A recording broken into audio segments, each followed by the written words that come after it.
Mr. Oakes had poured wine at Haverley for 24 years, and he had learned, as any good wine steward learns, to notice everything and to be noticed by no one. He knew the particular hush that fell when Aldous Crane entered a room. Not the held-breath hush of a crowd waiting for music to begin, but the other kind. The kind that comes when a room full of people suddenly remembers how small it is. He had watched solicitors straighten their cuffs. He had watched a county magistrate lose his train of thought mid-sentence. He had watched a man who had ridden in 3 wars go still and quiet as a schoolboy. None of them could have said exactly what Crane did to cause it. He did not raise his voice. He did not gesture broadly. He simply arrived, and the room's arithmetic changed. Mr. Oakes knew, too, the particular quality of grief that had settled over Haverley in the 3 years since Mrs. Crane's death. It was not a grief that spoke or wept. It was a grief that closed doors. The music room on the second corridor had been locked the same afternoon as the funeral. The key turned in the lock by Crane's own hand. No one had entered since. The housemaids cleaned the corridor to either side of it and stopped, as though the door itself asked to be left in peace. Mr. Oakes had passed it hundreds of times and had never once tried the handle. It was not that kind of house. The new cataloguer arrived on a Monday, in early April, with a canvas bag and a battered leather case, and the manner of someone who expected to be shown to the servants' entrance. Mr. Oakes noted her in the entrance hall, a small, quiet woman of perhaps 40, with careful eyes and ink-stained fingers, and the kind of plain, practical dress that said nothing about itself. He did not note her again for 3 days. This was not unkind. It was simply the house's way.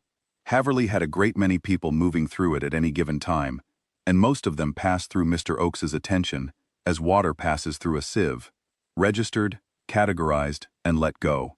The cataloguer registered as a working visitor, 1 week, portrait gallery inventory, arranged through Marcus Vell. Marcus Vell was the family's art consultant of 4 years, and a man who occupied space in a particular way, the way of someone who has spent a long time making himself indispensable and wants the room to feel the weight of that. He was well-dressed and precise and charming in the automatic fashion of a man who has practiced it so long he no longer needs to think about it. Mr. Oakes had poured for him at 30 or 40 occasions and had formed no strong opinion of him, which was its own kind of opinion. The men Mr. Oakes admired, he admired specifically. The men he distrusted specifically. The men he had no strong opinion of were the ones who had spent years arranging for that to be the case. Vell introduced the cataloguer to the house with the brisk efficiency of a man handing off a minor task. Her name was Nora Fenn. She was to conduct the portrait gallery inventory and produce a written record for the estate archives. 1 week, she should direct any questions to him. He did not introduce her to Mr. Crane. She did not seem to expect that he would. Mr. Oakes saw her in the portrait gallery each morning when he crossed through with the breakfast service cart. She worked methodically, measuring, noting, photographing each piece in sequence from the north wall south, making no more noise than the scratch of her pen. She did not ask anyone for anything. She did not appear to need anything. The footmen who passed through largely forgot she was there. On Wednesday morning, one of the younger ones nearly walked into her and apologized to the wall. Mr. Oakes watched this without comment. He had served at Haverley through 3 different household managers, 2 estate stewards, and 1 rather dramatic period involving a disputed inheritance, and he had learned that the people who moved quietly and needed nothing and asked no one for approval were either entirely unimportant or the most important people in the room. He had never been wrong about which was which, though it sometimes took time to know. On Thursday evening, he saw her come down the main corridor from the direction of Mr. Crane's private study. It was after 7. The family dinner had been cleared, Mr. Crane had gone to his reading room, and the house had settled into its evening quiet. Mr. Oakes was returning the last of the formal silver to the butler's pantry when he saw her. Nora Fenn, the cataloguer, walking back along the corridor with her canvas bag over her shoulder and her leather case under her arm, her pace exactly as it always was, unhurried and self-contained. She did not look at him. She turned the corner toward the cataloguer's quarters in the east wing and was gone. He stood for a moment in the corridor. She had no reason to be in that part of the house at that hour. The private study was not on any route to the portrait gallery or to the east wing. Mr. Crane's study was, in the understanding of every person who worked at Haverley, a room you did not approach unless you had been called. Mr. Oakes filed this observation in the place where he kept the things he did not yet understand, and went to bed. The following morning, Marcus Vell arrived at Haverley at 8:30, which was earlier than his custom, and went directly to the study. He was inside for 12 minutes. When he came out, his manner was unchanged, still precise, still smooth. But Mr. Oakes, who had spent 24 years reading rooms, noted that the smoothness had acquired a quality of effort. A man who normally moved like still water was now, just perceptibly, moving like water, trying to appear still. Vell crossed toward the east wing. He did not come back through the main hall. An hour later, Mr. Oakes learned from the head housekeeper, who had learned it from the estate secretary, that Marcus Vell's consulting contract had been suspended, pending a review by the family's solicitors. The solicitors had been at Haverley since 7 that morning. The cataloguer, meanwhile, was in the portrait gallery, working methodically, north wall to south, the scratch of her pen. Mr. Oakes understood, then, what the walk down the corridor on Thursday evening had meant. He did not know yet what she had found, or how, or at what cost to herself. He would learn that later, in the way one learns such things in a house like Haverley. In pieces, quietly, over time. He would learn, in pieces, quietly, over time, that she had identified a forgery among the landscapes, a painting listed in the original 1887 estate record that had, at some point in the past 4 years, been replaced with a skilled copy. He would learn that she had recognized it from the craquelure, the fine network of cracks that forms over genuine old paint, which was wrong for the stated period, too uniform, too deliberate, made by a hand that understood aging, but had not lived it. He would learn that the provenance stamp on the reverse had been re-inked.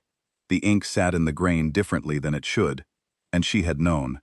He would learn that she had said nothing in the gallery that day, had finished her inventory as though she had noticed nothing, and had spent that evening writing her findings in precise, plain language on a single catalogue page, marking her notation in red ink, and carrying it to Mr. Crane's study herself, setting it on his desk, and leaving without a word.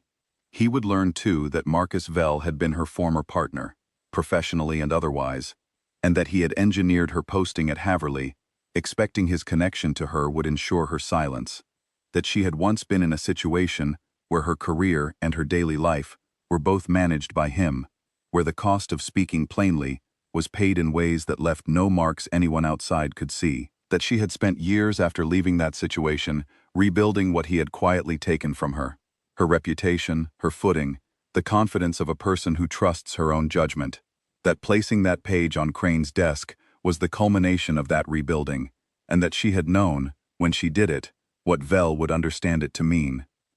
He would learn all of this. At the time, standing in the corridor with the silver under his arm, he knew only that a quiet woman had walked down a hallway at 7 in the evening, when the house was at rest, and that by the next morning, the landscape of Haverley had shifted. The authentication reports came back within 48 hours. 3 paintings had been swapped over 4 years. Vell's contract was terminated through the solicitors on a Friday afternoon. The relevant professional body received a formal notification. No drama accompanied any of this. Haverley was not a house that did its serious business loudly. Nora Fenn's posting was scheduled to end on Friday evening. Mr. Oakes was in the butler's pantry putting up the last of the week's formal glassware when he heard footsteps on the gallery floor. Not the cataloguer's, which he had learned to recognize over 5 days, but Crane's. Deliberate, unhurried, the footsteps of a man who has decided on something. He did not follow. He had no reason to. But the butler's pantry shared a wall with the portrait gallery, and the house was quiet, and he heard, without straining, without intending to, the silence that fell when Aldous Crane entered the gallery. Not the room's silence this time, a different silence, the kind that falls between 2 people who are about to say something that matters. He heard the footsteps cross the room. He heard the sound of something small being set on the work table, a light sound, like the sound of a key. He heard Crane's voice. Mr. Oakes had heard that voice command rooms, silence arguments, and end conversations with a single word. He had never heard it sound quite as it sounded then, careful. The way a man sounds when he is carrying something fragile and is aware of it. He was not close enough to hear the words. Later he decided this was as it should be. Some things a house steward does not need to know. He knew enough. He knew the shape of what was happening on the other side of the wall, the way you know the shape of a mountain in fog, not by seeing it clearly, but by the way everything else orients around it. After a time, the footsteps moved again, both sets, his and hers, toward the door at the far end of the gallery, and then into the corridor, and then up the main stair, toward the second corridor. Mr. Oakes set down the glass he was holding. He stood in the pantry for a long moment. Through the window, the last of the April light lay on the grounds in long gold bars, catching the top of the kitchen garden wall and the crowns of the lime trees along the drive. The house was very still. Later, weeks later, when Nora Fenn had been given a proper working room on the second floor and had begun the catalogue of the music room in earnest, and when Mr. Crane had been observed, by multiple members of the household staff, walking through its open door on a Tuesday morning and standing at the window for a long time without speaking, Mr. Oakes would be asked by the head housekeeper what he thought it all meant. He thought about the question for a moment before answering. He thought about the silence Nora Fenn had kept all week in the gallery, working in her plain practical dress, needing nothing from anyone. He thought about the Thursday evening walk down a corridor she had no reason to be in, carrying a single page with a red ink notation, because the thing on that page was true, and because a woman who had spent years being managed and minimized had arrived, at last, at a point where she would not look away from what was true, simply because looking away would have been easier. He thought about what it costs a person to carry something carefully through a situation that has taught her to doubt her own carrying. He thought about the key. He thought, too, about Aldous Crane, a man who had sealed a door 3 years ago and had not opened it, not because he had forgotten what was behind it, but because some griefs do not resolve into willingness. They simply endure, until someone makes endurance feel like less of the only option. "I think," Mr. Oakes said, "that she saw what the room was worth." He paused, and he saw that she saw it. The head housekeeper waited to see if there was more. There wasn't.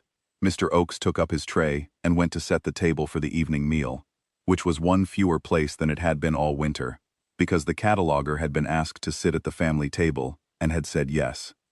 He poured the wine with the steadiness of a man who has done it for 24 years, and he noticed, as he always noticed everything, that Mr. Crane's chair was turned a degree or two toward the woman beside him, and that she was describing something she had found in the music room, a particular piece, a small one, that she thought might have been placed there when the room was first furnished, and that he was listening the way people listen when what they are hearing has reached the part of them that does not perform.